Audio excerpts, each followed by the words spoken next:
बाबा, मुझे क्षमा कर दीजिए, आज आपको खाना देने में थोड़ा विलंब हो गया है। अरे कोई बात नहीं पुत्र, विलंब हो गया तो क्या हुआ, तुम अपने स्वभाव को तो नहीं भूले। इस भूखे को खाना खिलाने के लिए तुम्हारा कल्याण हो पुत्र। अच्छा बाबा, आप इस खाने को खा लीजिएगा, अब मैं चलता हूँ। माखन मोची बहुत ही गरीब था, लेकिन वह स्वभाव से बहुत दयालु तथा निष्ठावान था। वह प्रतिदिन उस बूढ़े बाबा को भोजन खिलाता था।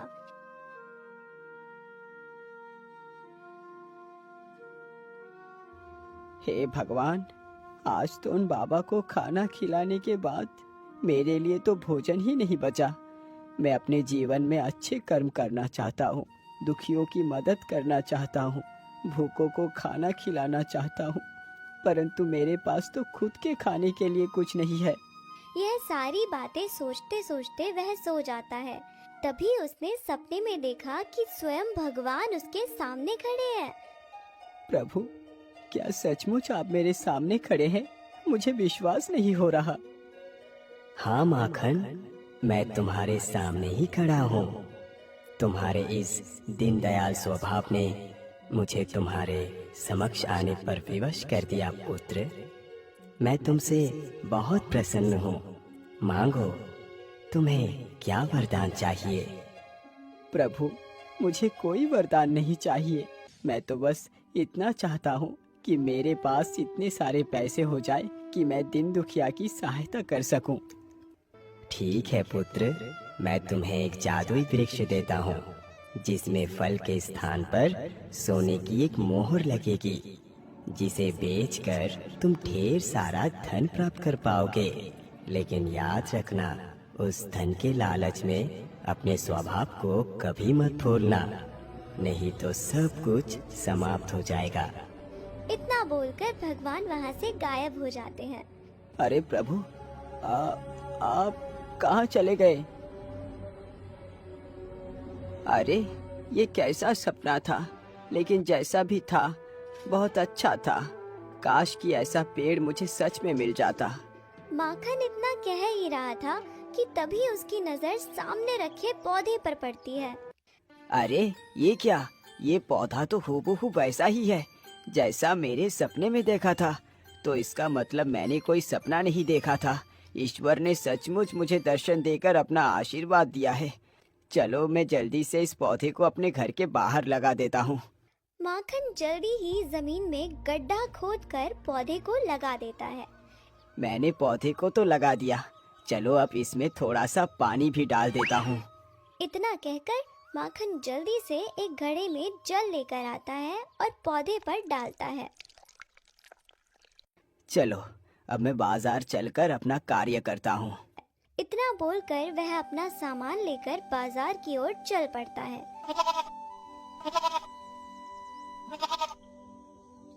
अरे बाप रे बाप, ये बकरी मेरे पौधे के पास कहाँ से आ गई?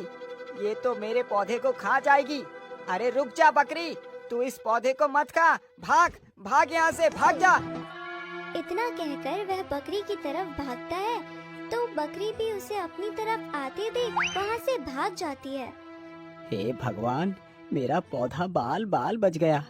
यदि मैं यहाँ पर ना होकर अपने काम पर होता तो आज ये पौधा वो बकरी खा जाती। अब मैं क्या करूँ, इस पौधे को कैसे बचाऊं? मैं हर समय तो यहाँ पर बैठा नहीं रह सकता। क्या करूँ क्या करूँ? मैं ऐसा करता हूँ, जंगल से कांटों वाली कुछ लकड़ियाँ काट कर ले आता हूँ और अपने पौधे के आसपास लगा देता हूँ। इससे मेरा पौधा सुरक्षित रहेगा। इतना सोचकर माखन कुल्हाड़ी लेकर जंगल की तरफ निकल पड़ता है। चलते चलते वह एक बबूल के पेड़ के पास पहुंचता है।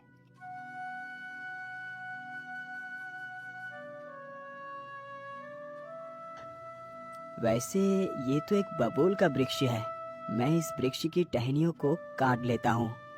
इतना बोलकर वह पेड़ पर चढ़ जाता है और पेड़ की पतली कांटेदार टहनियों को काटने लगता है। हाँ, इतनी टहनियाँ मेरे वृक्ष के लिए पर्याप्त होगी। माखन माखन जल्द ही उन सारी टहनियों को एकत्रित कर अपने घर की ओर चल देता है और जल्द ही अपने घर पहुंचकर उन कांटेदार टहनियों को अपने पौधे के आसपास लगा देता है। हाँ, अब ठीक है। अब मेरा पौधा एकदम सुरक्षित है। चलो, अब मैं बाजार चलता हूँ। इसी प्रकार कई दिन गुजर जाते हैं।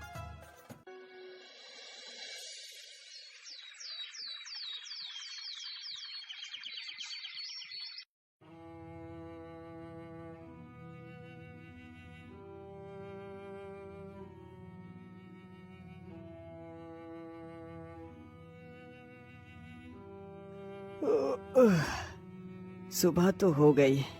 चलो, अब जल्दी से अपने पौधे को पानी दे देता हूँ।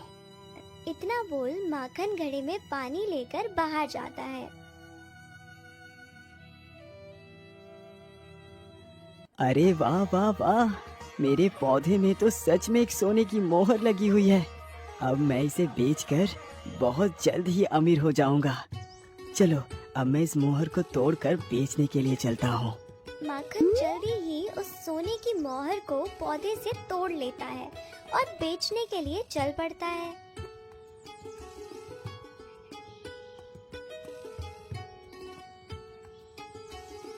वह चलते चलते जल्दी ही सोनार के घर पहुंच जाता है। अरे माखन, क्या बात है? आज हमारे दुकान में कैसे आना हुआ? अरे कुछ नहीं भैया, मैं इस सोने की मोहर को बेचने आया हूँ। क्या? सोने की मोहर? लेकिन ये सोने की मोहर तुम कहाँ से लाए? हे भगवान, अब मैं इसे क्या बताऊं? यदि मैंने अपने पेड़ का जिक्र किया तो ठीक नहीं होगा। अरे माखन भाई, तुम कहाँ खो गए? अरे कहीं नहीं भाई, कहीं नहीं। ये मोहर मुझे आज जंगल में पड़ी हुई मिली थी।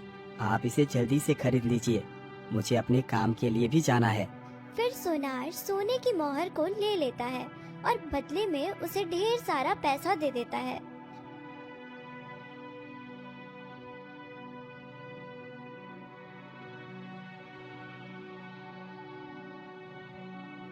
मैंने मोहर को तो बेच लिया।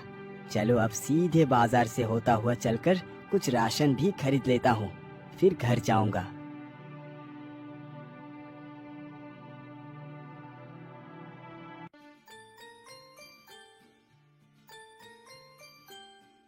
अरे भाई, ये टोकरी कितने पैसे में दे रहे हो? भैया, ये टोकरी 1 रुपए की है।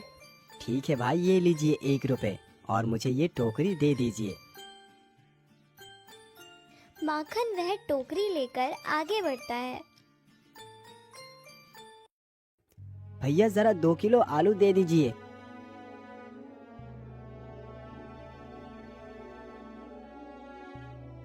वह बाजार में टोकरी भरकर राशन खरीदता है और वापस अपने घर की ओर चला जाता है।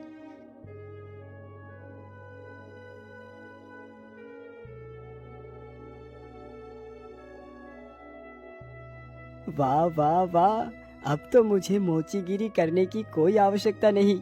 अब तो सिर्फ पेड़ से सोने की मोहर तोड़कर सोनार को बेचनी है, फिर सब पैसा ही पैसा होगा।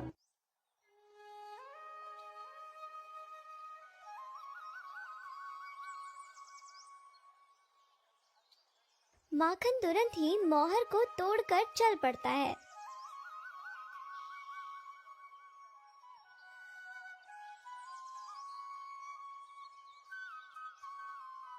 आज मैं इस मोहर को लेकर उस सोनार को नहीं बेचूंगा। आज मैं इस मोहर को शहर जाकर बेचूंगा। कहीं आज भी वो इस मोहर के बारे में पूछने लगा तो मैं क्या उत्तर दूंगा?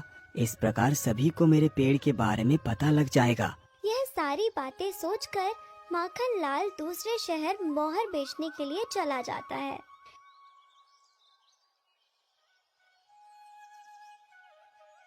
अरे ये क्या? माखन के घर में तो ताला लगा हुआ है। आखिर वो कहाँ जा सकता है?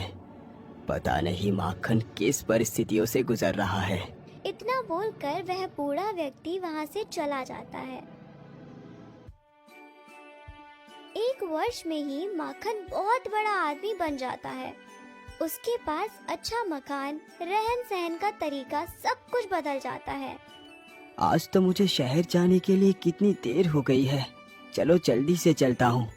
इतना बोलकर वह अपने घोड़े पर सवार होकर निकल पड़ता है। चलते चलते वह एक जंगल से निकलता है।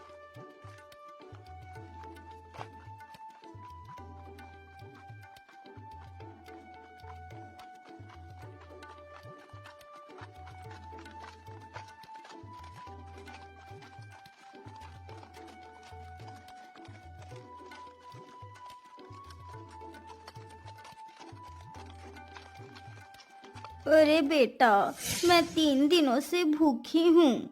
मेरे पास एक भी पैसा नहीं है। क्या तुम मेरी कुछ मदद कर सकते हो? अरे मूर्ख बुढ़िया, यदि तेरे पास कुछ खाने के लिए नहीं है तो इसमें मैं क्या कर सकता हूँ।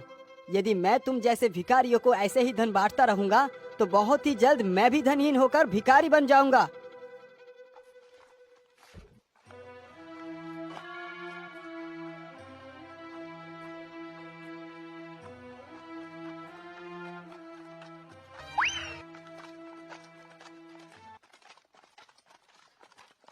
अरे रुक जा युवक, तू इतना बन ठन कर कहाँ जा रहा है? अरे रे, हाँ, अरे बाप, ये भगवान, ये डाकू कहाँ से आ गया? अरे मूर्ख, मैंने तुझसे पूछा तू कौन है और कहाँ जा रहा है? तू चुपचाप बुत बना क्यों खड़ा है? अरे भाई, मेरा नाम माखन है और मैं शहर जा रहा हूँ। अरे वाह, नाम तो बड़ा अच्छा है, माखन। सुनो बेटा माखन, तुम्हारे पास जितना भी धन है चुपचाप निकाल कर हमें दे दो, नहीं तो आज हम तुम्हें माखन समझकर ही खा जाएंगे। ठीक है डाकू, आप मेरा सब कुछ ले लीजिए, लेकिन मुझे कुछ मत कीजिए। हाँ हाँ, जल्दी निकाल जो भी है तेरे पास, नहीं तो हम अपना हथियार निकाल लेंगे। नहीं डाकू भाई, इसकी आवश्यकता नहीं पड़ेगी। ये लीजिए मेरा सारा धन, इसमें 10 सोने की मोहरें हैं। इतना कहकर माखन अपने खजाने की पोटली डाकू को दे देता है। अच्छा डाकू भैया, अब मैं अपने घर वापस जाता हूँ। अरे रुक जा, तू अपना घोड़ा यहीं छोड़ कर जा। हमारे पास सिर्फ एक घोड़ा ही है। मुझे तेरा घोड़ा बहुत अच्छा लगा। हाँ हाँ, रख लीजिए, आप इस घोड़े को रख लीजिए। अच्छा, अब आप मुझे जाने की अनुमति दे। हाँ हाँ ठीक है, अब तुम जा सकते हो। अरे सरदार, मुझे इस युवक का सूट बहुत ही अच्छा लग रहा है। आप इसका सूट भी निकलवा लीजिए ना सरदार। इसे पहनकर मैं अपनी ससुराल जाऊंगा। कपड़े? लेकिन मैं अपने घर क्या नंगा होकर जाऊंगा? अरे तूने सुना नहीं? तेरा सूट इसे पसंद आ गया है। चुपचाप अपना सूट उतार कर दे और अपनी धोती पहन कर ही अपनी इज्जत बचाकर निकल ले यहाँ से। इस प्रकार वह डाकू माखन के कपड़े तक उतरवा लेता है।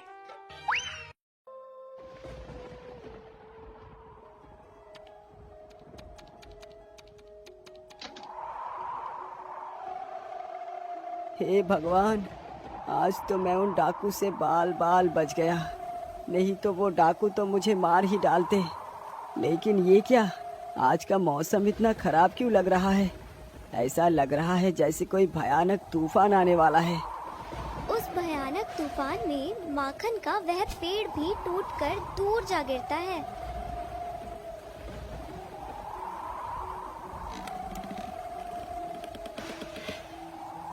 अरे बाप रे बाप, ये तो कितनी जोर का तूफान आया है।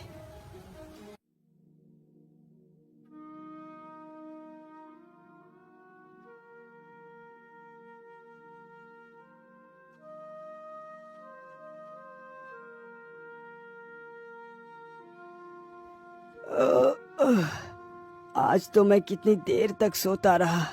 चलो अब जल्दी से अपने सोने की मोहर को तोड़ता हूँ। इतना कहकर वह बाहर निकलकर अपने पेड़ के पास जाता है।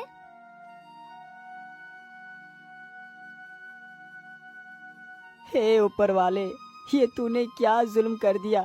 एक ये पेड़ ही तो था मेरे पास जिससे मैं अपना गुजारा कर रहा था, अब वो भी आपने छीन लिया।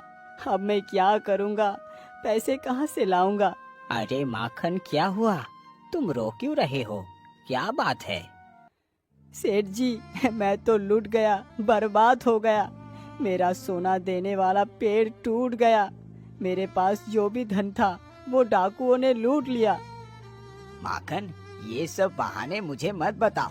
मुझे मेरे घोड़े की कीमत तुमने आज देने का वादा किया था। अगर पैसे नहीं है तुम्हारे पास तो मुझे मेरा घोड़ा वापस कर दो। अरे सेठ जी, मैं आपको घोड़ा कहाँ से वापस कर दूं? आपके घोड़े को भी उन डाकुओं ने छीन लिया। अब तुम ही बताओ मैं क्या करूं? माखन, यदि तुम मुझे मेरा घोड़ा और पैसा दोनों नहीं दे सकते तो मुझे तुम्हारा ये घर चाहिए। निकल जाओ इस घर से। जब मेरे पैसे वापस करोगे तब मैं तुम्हारा घर तुम्हें वापस कर दूंगा। अब जाओ यहाँ से। सेठ की यह बात सुनकर माखन वहाँ से रोता हुआ चला जाता है। सब कुछ अच्छा होने के बावजूद भी माखन ने अपने अहंकार से सब कुछ खो दिया।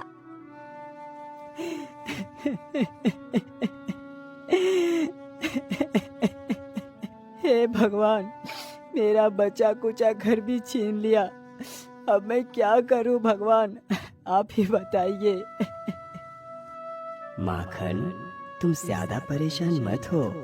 आज तुम्हारी जो दशा है, इस दशा की जिम्मेदार तुम खुद ही हो। लेकिन प्रभु, मेरी इस दशा का जिम्मेदार मैं खुद कैसे हुआ? माखन, मैंने तुम्हें वो जादुई पेड़ देते वक्त क्या कहा था? कुछ स्मरण है?